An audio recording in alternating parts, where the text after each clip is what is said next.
So, Kevin, have you ever heard of curated.com? Vaguely. I'm pretty sure actually the first time I heard about it, though, was when you said, hey, this is what we're going to be talking about this podcast. So, not something I am aware of really all that You well. didn't get any of the ads on Facebook or Instagram? Maybe, but I tend to just scroll right past it. So I don't even know if I noticed it. I always look at the ads because then I click irrelevant and block them. I'm literally throwing everyone's ads off on Instagram and Facebook. But yeah, so I'd gotten a bunch of different ads for curated.com, and what they do is they provide you with a personal shopper after you fill out a little questionnaire and a bunch of shit. So you fill it out, and then they give you a personal shopper, and you talk with them, and then they try to line up product for you. So what I did is I signed up for this program under the name Kevin. Yay. And it was really weird because I was like, oh, okay, they're just going to email me or something. And they had on their website, there's a little chat box. And I was like, okay, cool. They'll chat with me on here and that'll be it. Oh, no, you have to give them your phone number. They will not let you sign up without your phone number, and they send you text messages. Which is...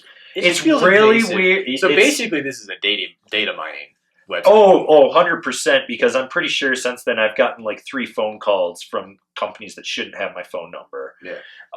I don't know if that's true or not. It might have just been coincidence, but so I signed up for it, and I signed up as not myself or Kevin. I basically said I ride like 20 something days a year. I would say I was like solid, intermediate, expert, rider that I like to do the whole mountain, but I preferred green runs, and I did that because I wanted to see what they would recommend me. And this is the conversation, and this is really weird. You can tell that their people are fucking overworked, and they don't have enough people curating this. And I'd really question like who these experts are. But so I signed up for it, and so the first text came at 7:36 in the morning, and it's, "Hi Kevin, this is Matt. I'm going to send you some recommendations soon. Are you interested in last year's gear for a good deal?" My response: "Send it all." All right, so that was Monday at 12:56 p.m. Hey, yo, Kevin. Holy smokes, I didn't even realize we got connected. This is Matt from curated.com. I wasn't scheduled till 9 a.m., so I missed you, but I still wanted to deliver on the promise of board recommendations. Would you like some? Yes. He didn't even realize he'd already sent me a message hours earlier. Good start. Good start right there. So I said yes. So, cool, man. So, got to clarify some deets on your questionnaire because it says you're riding 20 plus days per year, but you prefer to ride greens. Well, it said check everything, and I tried to check everything, and it just accepted green. So that's really why I went with green, but whatever. So my response, because he's like putting me in the hot seat here, was coming back from a knee injury. Cool, sounds good. So are you looking for something pretty easy to ski to get back into the swing of things? Ski. Snowboard. Well, I'm not looking to ski. I want to snowboard, but want something that will be easy on the knee and get me back to where I was. Pardon, misspoke there. I got ya. Have you ever ridden anything asymmetrical before? No, never ridden anything asymmetrical. Ever. Right on. Well, I would definitely recommend it. Different side cuts make heel side and toe side come around super nicely.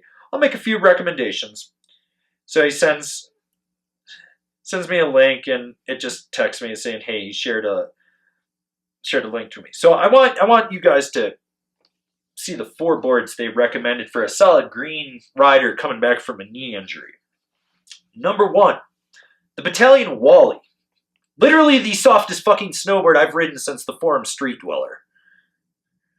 Street Dweller had 1 set of inserts and was P-Tex wood top sheet. No metal edges. Nothing. No fiberglass. Nothing. It was literally the softest. So he recommended the Wally. The second board on the list, the Nitro Quiver Fury 163. That board's not soft flexing. It's asymmetrical, but it's not soft flexing. That board is, I've rode the 57. I've got a review of it. I know how that thing rides. It's also a 63. 63. The next one was the Ganuru Asim C2E. I did ride a Ganuru, but I rode one that had been mispressed with the wrong core or layup in it. It was like a TRS HP or something like that. It was super stiff. But even then, knowing how that board, I mean, it'd be like a mid-flexing board. I don't necessarily think I would recommend that for someone cruising that. Then the final board, the GNU Headspace ASIM. Yes, full camber, basically camber 2.0 in there. Don't necessarily think that would be it. So I decided, they're not bad boards, but they're not the right boards. Mm-hmm. That is not like, So I was like, will that affect me in the park? Well, not on rails and such. Not really. I don't think you want to ride a 163 in the park. But whatever. Most people find fakie to be a bit easier as well with it, but it will feel different from a true symmetrical twin. Lots of people love ASIMs in the park. Fakie. No, you can't ride fakie on a snowboard. You can, but it's like only if you're doing an air to fakie. But the second you go into the opposite wall in the half pipe or anything, you just switch. You're switch. Yeah. So switch. So right there, he was looking for a ski for me, and two, that he wanted me to ride fakie. And then I was like, so I responded with, do I need to worry about waist width with my size 10s? You're kind of on the edge, but I'd say not really. Do you ride a fairly ducked foot stance or more parallel? 0-0. I went all in. Didn't even tell him the width, just 0-0. For all he knows, I could be riding like a 10-inch stance. 0-0. Okay, then we might want to go with a board that has a wider waist. Okay, so I respond with, and what length would you suggest? I would go around to 160. Now, I told him my weight was, I think, like 190. I have a size 10. I'm 6 feet tall. It kind of similar stats to what I have here. And then, so he sent me that one, the 160, on Monday. Saturday. 6 days later. I'd run a 158 to 160 centimeter range. Like, that text came out of the fucking blue. I got it and was like, what the fuck is this number? That's fucking be like, who this? New phone. Right. But, I this is the way things are going in the gear world. I mean, I feel like I've become more of a personal shopper when I'm answering people's questions. They're like, just buy this and you're fine. Yeah. But, this guy's in Vermont. I'm here in Colorado. And do I need an ASIM board? No. Do I need a Nitro Fury? Fuck no. Do I need a Battalion Wally? No. Realistically, the only board on there that I would probably consider for what I was saying that would be good would have been that Headspace. And even then, Space Case probably would have been easier. Space Case would have been easier on my knee. Mm-hmm.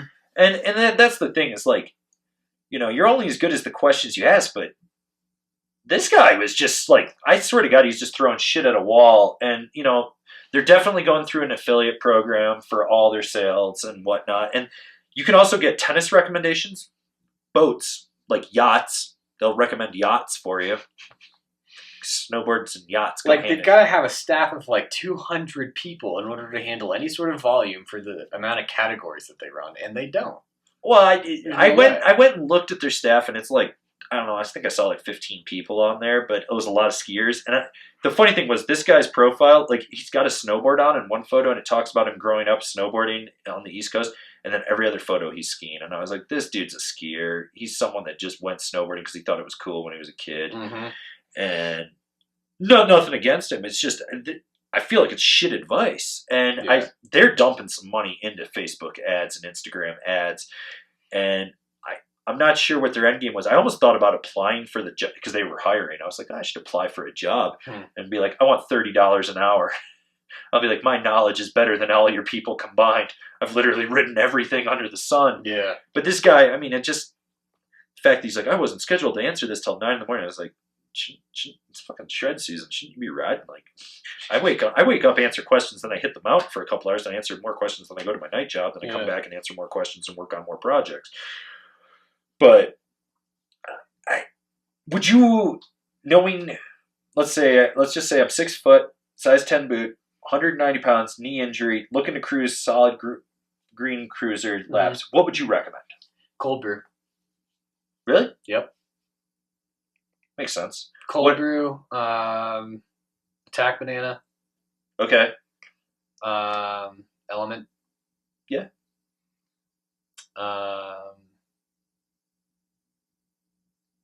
But do you agree with this list at all? Oh, hell no. Like, Wally to Fury is two opposite ends of the spectrum. Yeah. Like, opposite ends. Not even close. Not, like, I mean, he's way flex. up. He literally just typed in ASIM snowboards and then, like, puked it back out at you. Well, the Wally's not even And ASIM. the Wally's not even ASIM. I don't know where that one came That from. one just came out of the blue. Yeah, I don't know if he was like- just, like, looking for deals or something that's got a higher commission rate if he I don't pushes know. it. Yeah. But if this is the future of where we're going, like, I'm not fucking stoked. I'm going to have to work twice as hard to really up my game on this and push it.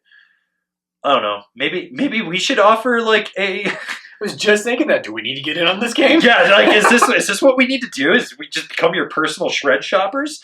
Like, I don't know. For $20, we'll give you a list of what we recommend through our affiliates. We'll make an affiliate commission. At least you're going to get good recommendations Yes. from us. For $40, I'll tell you how to custom boot fit your stuff and give you links to all our videos. For $300, you can come out here and I'll take you shopping with me. Hey! We'll go to the underground. We'll go over to Base Mountain. We'll go to Mountain Wave. We'll go to Gravity. You know, we'll go over to MSO. We'll go to Christie's. We'll go to Powder Tools. I'll drive you around. Fuck, I don't know. Is this like I seriously, like, you snowboarders of the internet? Has any of you used this? I want to know. And is this a type of service that you would genuinely find valuable to be able to sign up for some sort of gear recommendation process? Because, by the way, I know bikes and running stuff really well, too. So, like, is this something we should do? Like, I mean, seriously, should we? Yeah. Like, I've been toying with the idea of doing a monthly newsletter. I guess this could be part of it. I just don't. To me, it's kind. I mean, it's like a It's like a for-pay shop kit. Yeah. Well, they're basing. Kinda. The service is free. I didn't have to pay for it, but I think there is an option to pay for it. Like, if I had to pay for it, I wouldn't have signed up for it. Well, I probably would have. Then I would have canceled it, called my credit card company, and disputed it because I'm a dick. But I just don't get. Like, I feel like I should make some more fake accounts and really test them. But at the same time, I'm like, I really don't want to. Yeah. Like, this just doesn't. And that wasn't enough right there. Like, if he had been, there's a few things he was close on here and there. Like when he said, "Oh, you don't really necessarily need to worry about width," and then you said your angles are 0-0, and he goes, "Well, we definitely want to try and find something a little bit wider." Like, he's not wrong. No, but I mean, at the same time, I could also be like, I've got a 25-inch stance, And that would put me so far out in the tip. right. It's wider; it wouldn't worry about it. Or I could have been like, I've got an 18.5-inch stance. And in that case, I with don't 10 know. and 0-0, you need a wide. But yeah, like, so he's not all the way off.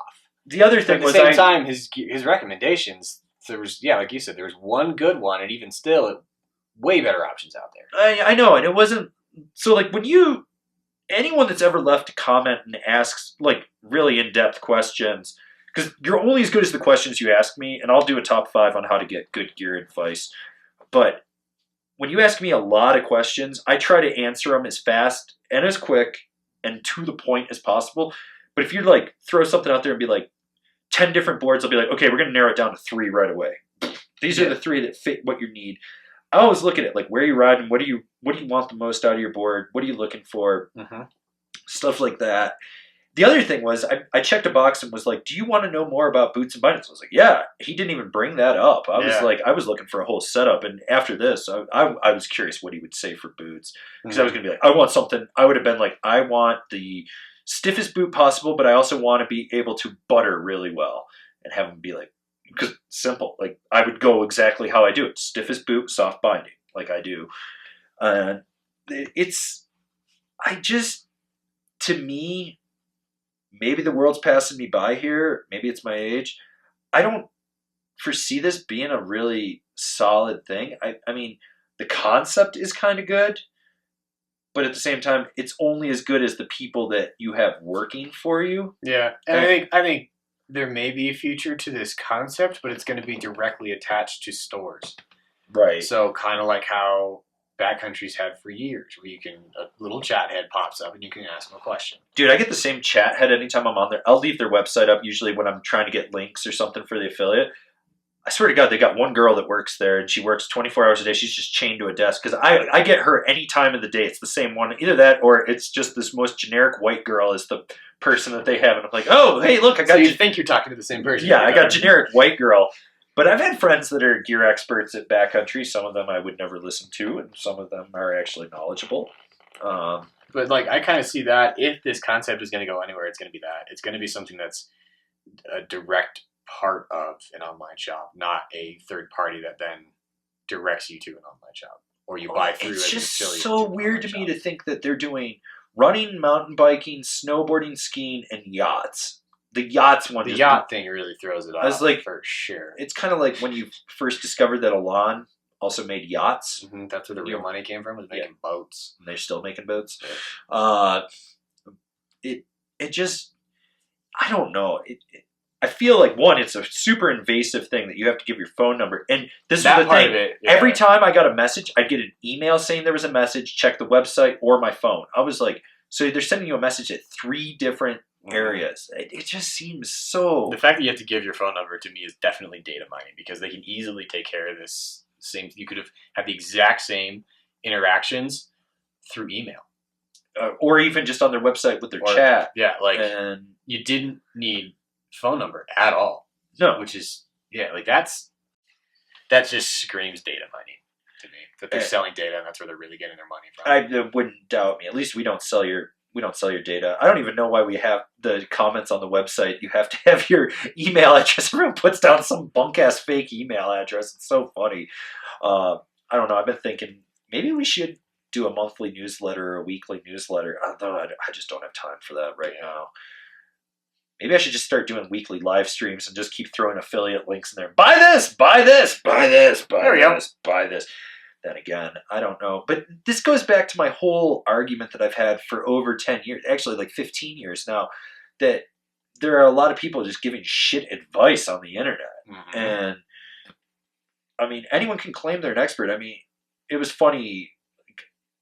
A bunch of guys sent me a link to a video from Snowboard Pro Camp where Kevin talks about the comfiest boot, and he's like, you should just buy these boots. It's the comfiest boot. It's this boot's uncomfortable.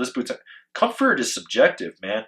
You're telling me that the most comfortable boot is going to be the Vans High Standard? I owned a set. I fucking hated them. They're too soft. I need a stiff boot. Yeah, exactly. What happens if you don't like the flex? Yeah, it doesn't matter. I mean, so I'll probably do a top 5 on the most comfortable boots. The one that fits your foot. Number 4, the one that fits your foot. Number 3, the one that fits your foot. Number 2, the one that fits your foot. Honorable mentions, the one that fits your foot. Number 1, the one that fits your foot. There you go, top 5. But that's the whole thing, is like seeing people giving advice that shouldn't, and people taking it and believing it as it should. It just pisses me off to no fucking end. I even run into it with shops up here still. Oh. I had a guy in the other day that was saying somebody at Mountain Wave told him that his toes shouldn't touch the end of his boot. I was like, oh, that's wrong. That's so wrong. And I was like, well, these are the 4 main problems you're going to have if your boots are too big. And he goes, oh, I'm having all of those. I was like, yeah, because your boots are too big. Yeah. There's a reason we did Boot Fit Month. There's a reason I'm going to have Boot Fit Week again this year. Like, not going to do a full month, but I'll do a week. Like, everyone needs to learn how boots fit and stuff like that. I mean, this is where the cultural divide is right now, and we're losing shops to online. But at the same time, I mean, if you can learn from someone that actually wants to be knowledgeable and teach you a thing or two about how to fit a boot and do that, go for it. But people just spouting information. And the other thing was with Kevin, like, I was reading the comments, and when anyone pointed out that he was wrong, dude, he was snippy and like, I'm right, you're wrong. You can't deny this.